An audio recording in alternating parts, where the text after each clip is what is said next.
కూర కారం చేస్తున్నామండి. మిరపకాయలు కట్ చేస్తున్నాము. ఇలా ముక్కలుగా కట్ చేసుకోవాలి.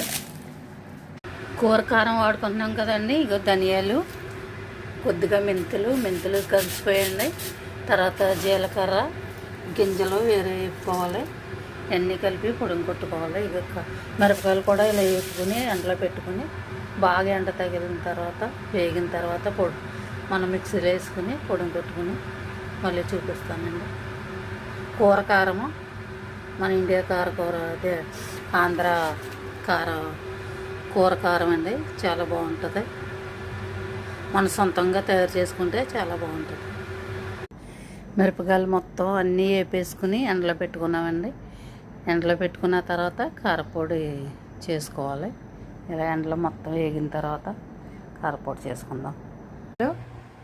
నేను ఇలా మిక్సీలో వాడుతున్నాను అన్నీని. మిరపకాయలు, జీలకర్ర, ధనియాలు, మిరపకాయలు గింజలు అన్నీ వేపేసుకున్నాం కదా. అన్నీ ఇదిగోండి కారం ఇలా తయారవుతుంది. ఇప్పుడు ఎల్లుల్లిపాయలు చెదగొట్టుకుందామండి. మెత్తగా ఎల్లుల్లిపాయలు చెదగొట్టుకొని కారంలో కలుపుకుందాం. ఇది కారం రెడీ అయిందండి. ఎల్లుల్లిపాయలు మెత్తగా చెదగొట్టుకొని శుభ్రంగా ఎల్లుల్లిపాయలు కలుపుకుందాం.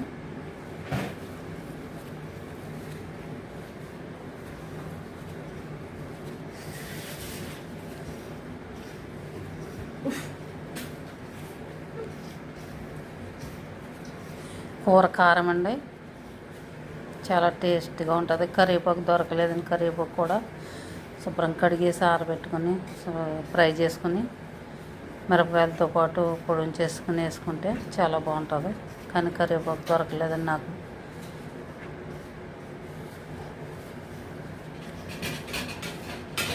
కూర కారం రెడీ అయిపోయిందండి.